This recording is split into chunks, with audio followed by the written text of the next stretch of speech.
मित्रों, मैं कुमार यशवंत एक बार फिर से आप सभी का उपकार 99 के यूट्यूब प्लेटफॉर्म पर बहुत बहुत स्वागत, वंदन और अभिनंदन करता हूं। तो हम पढ़ रहे थे प्राचीन भारत का इतिहास और हमने मौर्य साम्राज्य और मौर्योत्तर साम्राज्य के बारे में पढ़ा। तो आज हम देखेंगे गुप्त साम्राज्य के बारे में और दो संबंध में। तो इतिहासकार हुए हैं रामशरण शर्मा, रोमिला थापर और अल्तेकर महोदय। कुछ आदि विद्वानों ने इनको वैश्य स्वर्ण का माना है।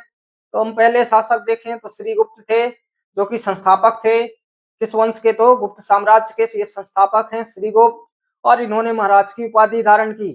प्रभावती के पूना लेख से हमें यह जानकारी प्राप्त होती है कि श्रीगुप्त को गुप्तों का आदि पुरुष कहा गया है। किस अभिलेख में? तो प्रभावती के पूना अभिलेख में। आगे श्रीगुप्त के पश्चात शासक हुए हैं घटोत्कच। तो घटोत्कच ने भी महाराज की उपाधि धारण की, और घटोत्कच को स्कंदगुप्त के सुपिया लेख में गुप्तों का प्रथम शासक माना गया है, जबकि प्रभावती के पूना अभिलेख में श्रीगुप्त को गुप्तों का पहला शासक या आदि पुरुष माना गया था। तो हम देखते हैं कि श्रीगुप्त और घटोत्कच दोनों ने ही महाराज की उपाधि धारण की, इसलिए ये गुप्तों के स्वतंत्र शासक नहीं थे, ये संभवतः सामंत रहे होंगे। इसके पश्चात शासक हुए हैं चंद्रगुप्त प्रथम। हम देखते हैं चंद्रगुप्त प्रथम के संबंध में। तो इन्होंने महाराजा धीराज की उपाधि धारण की, तो इसलिए इनको गुप्तों का वास्तविक संस्थापक माना जाता है। माना जाता है कि इसका राज्यारोहण 319 ईस्वी को होता है, और इसी उपलक्ष्य में गुप्त सम्मत का प्रारंभ होता है, या गुप्त सम्मत का प्रचलन प्रारंभ होता है। तो गुप्त सम्मत के संबंध में याद रखेंगे कि चंद्रगुप्त प्रथम के राज्यारोहण की तिथि से प्रारंभ होता है। आगे हम देखें तो चंद्रगुप्त प्रथम ने लिच्छवी राजकुमारी कुमार देवी से विवाह किया था, जिससे उनकी एक संतान भी उत्पन्न होती है, जिसका नाम है समुद्रगुप्त, जो कि चंद्रगुप्त प्रथम के पश्चात शासक बनेगा। और इसने लिच्छवियों की ही सहायता से अपने साम्राज्य का भी विस्तार किया था। हम देखें इसके साम्राज्य विस्तार में उत्तर प्रदेश, बिहार और बिहार का मगध, इलाहाबाद और साकेत शामिल था। और चंद्रगुप्त प्रथम गुप्तों में पहला ऐसा शासक भी था जिसने सबसे पहले सोने का सिक्का भी जारी किया था। तो इन सिक्कों पर राजा रानी या पति पत्नी का नाम और आकृति उत्कीर्ण हुआ करती थी। तो इन सिक्कों को राजा रानी प्रकार के सिक्के या विवाह प्रकार के सिक्के भी कहे जाते हैं। आगे हम देखते हैं तो चंद्रगुप्त प्रथम के पश्चात उसका पुत्र समुद्रगुप्त शासक बनता है। तो हम देखें समुद्रगुप्त के संबंध में, तो प्रयाग प्रशस्ति है दोस्तों, ये किसकी है? तो हरिसेन की है, और हरिसेन समुद्रगुप्त का दरबारी था। इस प्रयाग प्रशस्ति के अनुसार माना जाता है कि चंद्रगुप्त प्रथम ने अपने पुत्र समुद्रगुप्त को भरी सभा में राजगद्दी देकर स्वयं संन्यास ले लिया था। तो के दरबारी हरिसेन की प्रयाग प्रशस्ति से जानकारी प्राप्त होती है। तो हम देखते हैं तो गुप्त साम्राज्य में जो परिपक्व काल माना गया है 275 से 550 एडी माना गया है, 550 ईस्वी। तो यह गुप्त साम्राज्य का परिपक्व काल था। तो हम देखते हैं कि गुप्त जो हैं ये वैश्य वर्ण से संबंधित हैं, जैसे कि इतिहासकार हुए हैं रामशरण शर्मा, रोमिला थापर और अल्तेकर महोदय। तो इन इतिहासकारों ने गुप्तों को संभवतः वैश्य वर्ण का माना है कि ये वैश्य वर्ण से संबंधित थे। तो हम देखें इसी क्रम में तो पहले शासक हुए हैं श्रीगुप्त। श्रीगुप्त का शासनकाल माना जाता है कि 275 से 300 ईस्वी तक। तो इसने करीब 25 वर्षों तक शासन किया था। 25 वर्षों तक शासन किया श्रीगुप्त ने, और ये महाराज की उपाधि धारण करता है, और ये संस्थापक भी है गुप्त साम्राज्य का, वास्तविक संस्थापक नहीं है। हम देखते हैं कि प्रभावती का हमें पूना से अभिलेख प्राप्त होता है, और इस अभिलेख में इसे गुप्तों का आदि पुरुष बताया गया है। क्या बताया गया? आदि पुरुष या पहला शासक। क्या है आदि पुरुष या पहला शासक? और जबकि श्रीगुप्त के पश्चात घटोत्कच शासक हुए हैं, जिन्होंने 300 एडी से 319 एडी तक शासन किया, और इन्होंने भी महाराज की उपाधि धारण की थी। तो घटोत्कच के संबंध में इन्होंने भी महाराज की उपाधि धारण की। और आगे गुप्त शासक हुए हैं स्कंदगुप्त। तो स्कंदगुप्त का हमें सुपिया लेख प्राप्त होता है, और इस लेख में कहा गया है कि घटोत्कच गुप्तों का पहला शासक था। तो घटोत्कच को स्कंदगुप्त के सूफिया लेख में गुप्तों का पहला शासक माना गया है। ये भी वास्तविक संस्थापक नहीं है। तो हम श्रीगुप्त और घटोत्कच के बारे में देखें तो इन्होंने महाराज की उपाधि धारण की, इसलिए हम इनको स्वतंत्र शासक नहीं मान सकते।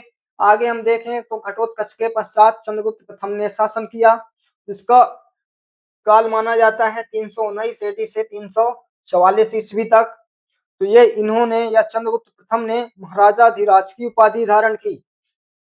क्या धारण की? तो महाराजाधिराज की उपाधि धारण की। यही है गुप्तों के वास्तविक संस्थापक, और इन्होंने राजधानी पाटलिपुत्र को बनाया।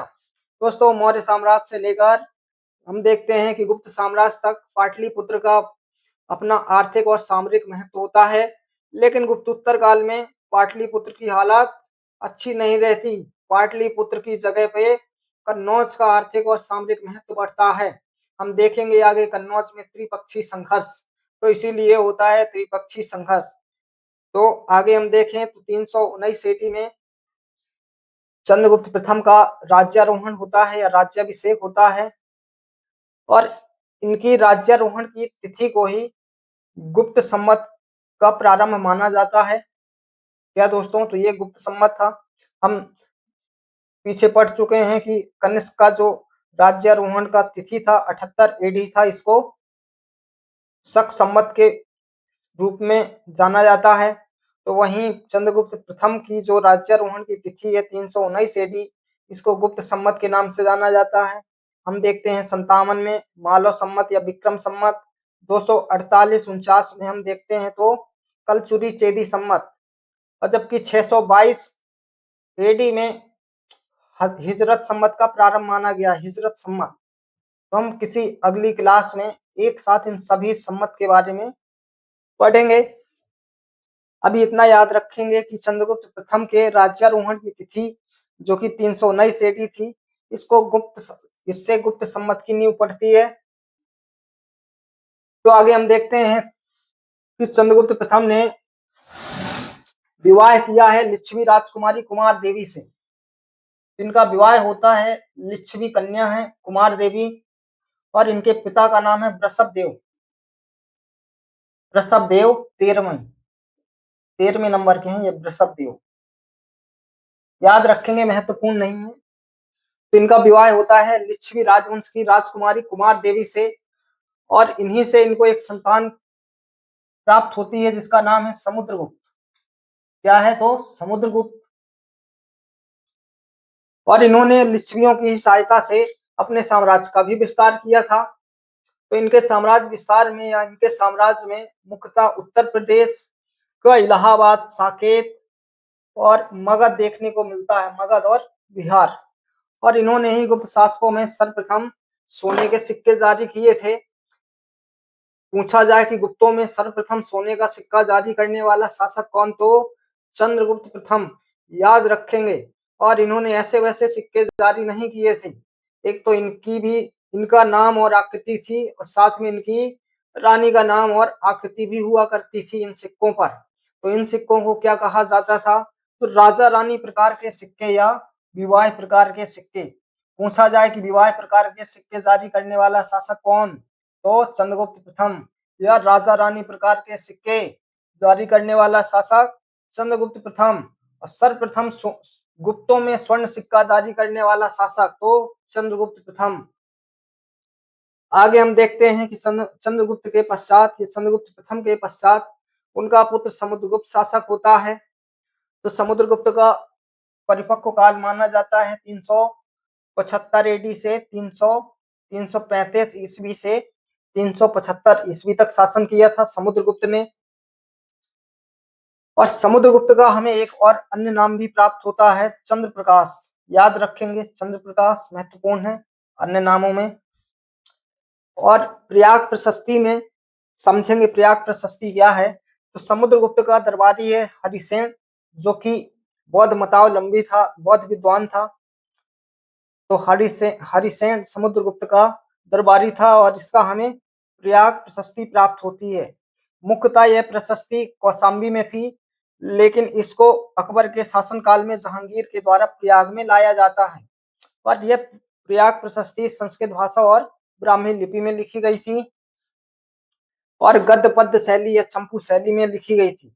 इससे ना तो हमें तिथि की जानकारी प्राप्त होती है और ना ही हमें अश्वमेध यज्ञ के संबंध में कोई जानकारी प्राप्त होती है। तो हम आगे देखेंगे प्रयाग प्रशस्ति। अभी इतना समझिए कि प्रयाग प्रशस्ति में उल्लेख मिलता है कि चंद्रगुप्त प्रथम ने भरी सभा में अपने पुत्र समुद्रगुप्त को राज प्रदान करके संन्यास ले लिया। तो संन्यास ले लिया क्या मतलब है? क्या जंगलों में चला गया होगा? नहीं, ऐसा नहीं है। संभवतः यह राजकाज से स्वतंत्र हो गया होगा और जितने भी राजा के रूप में अधिकार होते हैं वह समुद्रगुप्त को सौंप दिए होंगे। आगे हमें समुद्रगुप्त की एक रचना या कृति का उल्लेख भी प्राप्त होता है, याद रखेंगे, महत्वपूर्ण है। क्या है इसकी रचना? तो कृष्ण चरित्र। और कृष्ण चरित्र में यह उल्लेख मिलता है कि इसने श्रीलंका के शासक मेघवर्मन को, किसको? तो मेघवर्मन को बौद्ध विहार बनाने की अनुमति दी थी। तो मेघवर्मन है श्रीलंका का शासक। क्या है दोस्तों? तो ये श्रीलंका का शासक है। अब श्रीलंका का शासक है मेघवर्मन, तो इसको बौद्ध विहार बनाने की अनुमति दी थी। कहां पर दी थी? तो श्रीलंका में।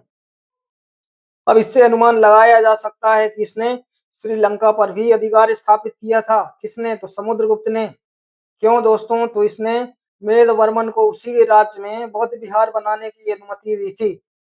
तो कितना भौकाल रहा होगा समुद्रगुप्त का। आगे हम इसके विजय के अभियानों के बारे में देखेंगे तो उसमें हम पढ़ेंगे कि श्रीलंका पर विजय भी प्राप्त की है इन्होंने। दोस्तों समुद्रगुप्त से पहले या हम बीच में देखें तो हमें कांच की ऐतिहासिकता के संबंध में भी जानकारी प्राप्त होती है। ऐतिहासिकता के संबंध में भी जानकारी प्राप्त होती है। विद्वानों में एक पक्ष का मत है कि कांच संभवतः समुद्रगुप्त का ही एक दूसरा नाम होगा, और जबकि विद्वानों के एक पक्ष का ये कहना है कि समुद्रगुप्त का भाई रहा होगा कांच। क्यों ऐसा बोलते हैं? तो हमें समुद्रगुप्त के कुछ ऐसे सिक्के प्राप्त होते हैं जिनमें कांच का नाम उत्कीर्ण है और सर्वराज्योच्छेता की उपाधि का अंकन है सिक्कों पर। तो हम इस बात से इनकार नहीं कर सकते कि यदि समुद्रगुप्त के कुछ भाई रहे भी होंगे तो इसका संघर्ष ना हुआ होगा राजगद्दी के लिए। तो विद्वानों में एक पक्ष कहता है कि कांच समुद्रगुप्त का ही नाम था, जबकि दूसरा पक्ष ये कहता है कि ये समुद्रगुप्त का भाई था और इन्हीं के सिक्कों पर कांच नाम उत्कीर्ण था और सर्वराज्योच्छेता की उपाधि अंकित थी। आगे हम समुद्रगुप्त की उपाधियों के संबंध में देखें तो इन्होंने कई तरह की उपाधियां धारण की हैं। जैसे हमें सिक्कों में इनकी उपाधियां देखने को मिलती हैं। दो उपाधियां हैं मुख्यतः सिक्कों में। पहली तो व्याघ्र परिक्रमांक और दूसरी अश्वमेध पराक्रम। क्या दोस्तों? तो व्याघ्र परिक्रमांक और अश्वमेध पराक्रम महत्वपूर्ण है और ये उपाधियां सिक्कों पर मिलती हैं। कहां पर? तो सिक्कों पर मिलती हैं। आगे हम धरणीबंध, लिच्छवी दोहित्र, कविराज और परम भट्टारक जैसी उपाधियां देखने को मिलती हैं। ये धरणीबंध, लिच्छवी दोहित्र क्यों है? तो इनकी माता जी थी लिच्छवी राजवंश से।